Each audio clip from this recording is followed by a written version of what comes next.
পবিত্র কোরআন মজিদে আল্লাহ পাক রব্বুল আলামিন বলেন ওয়াজআলনা মিন বাইনি আইদিহিম সাদ্দাও ওয়া মিন খালফিহিম সাদ্দা فأغشيناهم فهم لا يبصرون বড় করে বলুন সুবহানাল্লাহ وجعلنا من بين أيديهم سدا তাদের সামনে আমি বিশাল দেয়াল গেঁথে দিয়ে দিলাম আমার নবীর গায়ে হাত দেবে নবীর গায়ে আক্রমণ করবে এত বড় সাহস আমি ওদের পিছনে দেয়াল দিয়ে দিলাম ডানে বামে দেয়াল দিলাম এত উঁচু করে দিলাম ওরা এমন হয়ে গেল চোখের মধ্যে চতুর্দিকে তাদের পর্দা পড়ে গেল আমার নবীকে দেখার মতো এখন তাদের চোখের শক্তি নাই জোরে করুন সুবহানাল্লাহ وجعلنا من بين أيديهم سدا ومن خلفهم سدا فأغشيناهم فهم لا يبصرون পর্দা করে দিয়েছি কালো পর্দা فهم لا يبصرون তারা আমার নবীকে আর দেখতে পায় না কথা বুঝতে পেরেছেন ভাইরা আমার দুষ্ট দুরাচার পাপী বেঈমান আবু লাহাবের কাছে আমার নবীর পরিচয় ছিল আব্দুল মুত্তালিবের নাতি যে কারণে আমার নবীর গায়ে ঢিল মারার সাহস পেয়েছে আল্লাহর নবী যখন পাহাড়ের পাদদেশে নিয়ে বললেন চাচা আমি যদি বলি পাহাড়ের ওই প্রান্ত থেকে একদল মানুষ সশস্ত্র বাহিনী আপনাদের উপর আক্রমণ করার জন্য আসছে বিশ্বাস করবেন কিনা চাচা বললেন রে মোহাম্মদ তুমি তো আমিন মোহাম্মদ আমিনের কথা কে বিশ্বাস করবে না বলো নবীজি বললেন আমি যদি মোহাম্মদ আমিন হয়ে থাকি আমি যদি আল আমিন সত্যবাদী as-সাদিকুল মাসদুক হয়ে থাকি তাহলে চাচা বলছি আপনারা জাহান্নামের উপরে দাঁড়ানো আছেন আসেন জান্নাতের পথে এগিয়ে যাই চাচা ডাক দিয়ে বলল রে মোহাম্মদ তুমি তোমার এই স্বার্থ পূরণের জন্য আমাদেরকে ডেকেছো আলিহাদা জামাতানা তাব্বাল লাকা ইয়া মুহাম্মদ এই কারণে তুমি একত্রিত করেছো আমাদেরকে তুমি ধ্বংস হয়ে যাও আল্লাহ বলেন আমার নবী ধ্বংস হবে আর বেঈমান তুমি আমার জমিনে থাকবে এটা হতে পারে না সাথে সাথে আল্লাহ পাক রব্বুল আলামিন এক সেকেন্ডের জন্য দেরি করেন নাই জগতের মধ্যে নবীর বেয়াদব যারা নবীর সাথে যারা বেয়াদবি করেছে তাদেরকে আল্লাহ সাথে সাথে পাকড়াও করেছেন পবিত্র কোরআন মজিদে আল্লাহ বলেন ওয়াকুল্লান আখাযনা বিযামবিহি ফামিনহুম মান আরসালনা আলাইহি হাসিবা ومنهم من أخذتهم الصيحة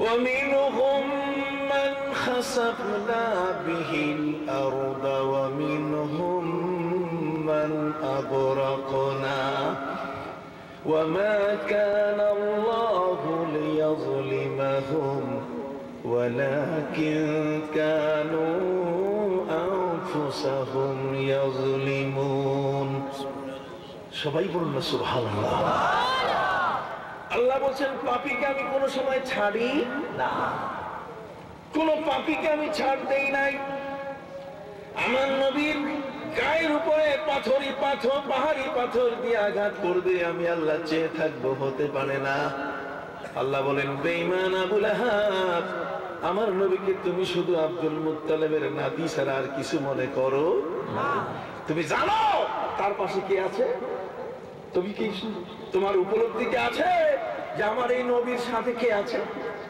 কন্যা সুবহানাল্লাহ আমার নবীর সাথে কে আছে আল্লাহ আছে কন্যা সুবহানাল্লাহ কাজে তুমি আমার নবীর গায়ে হাত দিয়েছো বেঈমান তোমাকে এক মুহূর্তের জন্য ছাড়া যাবে না ভাইরা আমার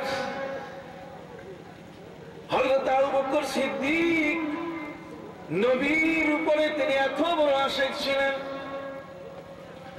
নবীর ভালোবাসা আবু বকর সিদ্দিক রাদিয়াল্লাহু তাআলা বলেন যতক্ষণ পর্যন্ত নবীর সামনে বসা থাকি ততক্ষণ পলকহীন নেত্রে চোখের পাতা নড়াই না পলকহীন নেত্রে নবীর নুরানি চেহারা তাকিয়ে থাকি।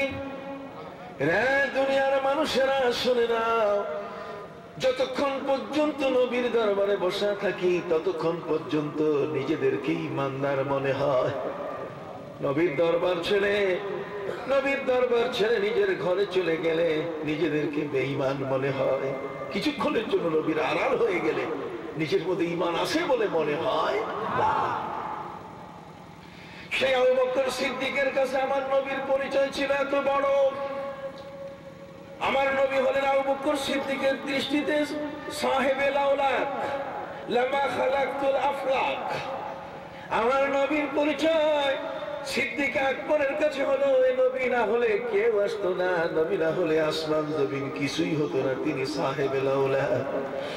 আমার নবীর পরিচয় হযরতে আবু বকর সিদ্দিকের কাছে ছিল, তিনি হলেন সাহেবে কাবা কাউসাইন। বড় করে বলুন না সুবহানাল্লাহ। নবী হলেন সাহেবে কাবা কাউসাইন।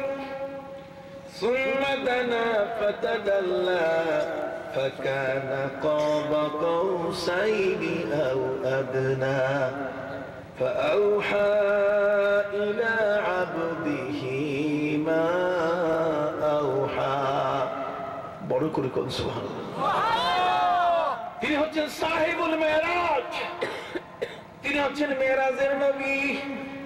আল্লাহ যাকে অভ্যর্থনা জানিয়েছেন, রিসিপশন জানিয়েছেন, অভিবাদন দিয়েছেন, আল্লাহ যার জন্য জান্নাতি যানবাহন পোরাক পাঠিয়ে দিয়েছেন, জিবরিল আমিনকে সঙ্গী করে মুহাম্মদ আমিনকে নেওয়ার জন্য, আমার রাসূল আল আমিনকে নেওয়ার জন্য বাইতুল মুকাদ্দাস থেকে বাইতুল্লাহ থেকে বাইতুল মুকাদ্দাস থেকে উদ্ধাকাশ পর্যন্ত, সিদরাতুল মুনতাহা পর্যন্ত জিবরিল আমিনকে সঙ্গী করে রেখেছেন। আর এরপর থেকে আল্লাহ নিজেই নবীর সঙ্গী হয়ে গেছেন। এরপর থেকে আল্লাহ কি তার নিজেই সঙ্গী হয়েছে, আর দরকার নেই, বন্ধুর কাছে চলে এসছে। বড় করে বলুন না সুবহানাল্লাহ। আবু বকর সিদ্দিক জানেন মুহাম্মদ শুধু আব্দুল্লাহর পুত্র নয়, মুহাম্মদ শুধু আব্দুল মুত্তালিবের নাতি নয়, মুহাম্মদ হলেন এমন আকাশের চাঁদ তিনি দ্বিখণ্ডিত করতে পারেন। কন্যা সুবহানাল্লাহ। তিনি হলেন সাহিবুশ শাক। মুহাম্মদ হলেন এমন এক মহান রাসূল, তিনি মুর্দা পাথরকে কালেমা পড়াতে পারেন। সুবহানাল্লাহ। মুহাম্মদ সাল্লাল্লাহু হলেন এমন এক রাসূল, যিনি আসরে ডুবে যাওয়া সূর্যকে আবার তিনি ফেরত আনতে পারেন। वो पत्थरों के टुकड़ों को कलीमा पढ़ाना, इशारे से सूरज को वापस बुलाना। वो पत्थरों के टुकड़ों को कलीमा पढ़ाना, इशारे से सूरज को वापस बुलाना। दरख्तों को अपना कदम पे झुकाना, ये हुकूमत नहीं है तो फिर और क्या है।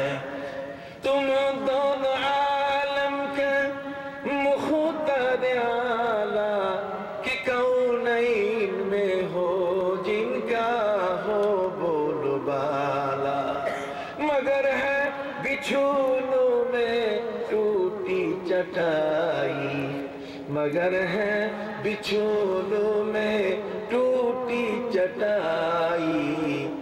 ये कनाअत नहीं है तो फिर और क्या है।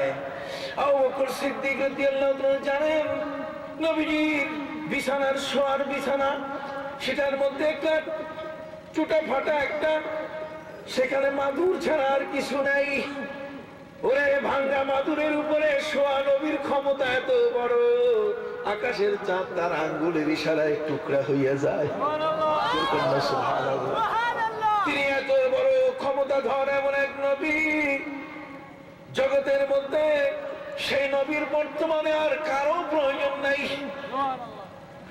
রে ভাইরা, সাহাবীরা যুদ্ধের ময়দানে গেছেন, কাফেরদের আঘাতে চোখ বের হয়ে আসছে, আল্লাহর নবীর কাছে হাজির হয়েছে। নবীজি চোখ বসাই দিছে, আর মেডিকেল লাগে নাই।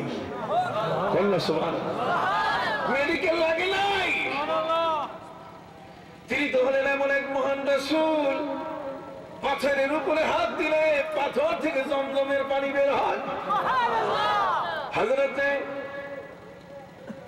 ইসমাইল যাবিহুল্লাহর পায়ের বৃদ্ধাঙ্গুলির আঘাতে জমজম তৈরি হয়েছে। আমার বিশ্বনবী মুহাম্মদুর রাসূলুল্লাহ সাল্লাল্লাহু আলাইহি ওয়াসাল্লামের আঙ্গুলের মধ্যে আল্লাহ এমন ক্ষমতা দিয়েছেন, পাথরের উপরে রাখলে আঙ্গুলের মাথা দিয়ে পানির ফোয়ারা জারি হয়ে যায়।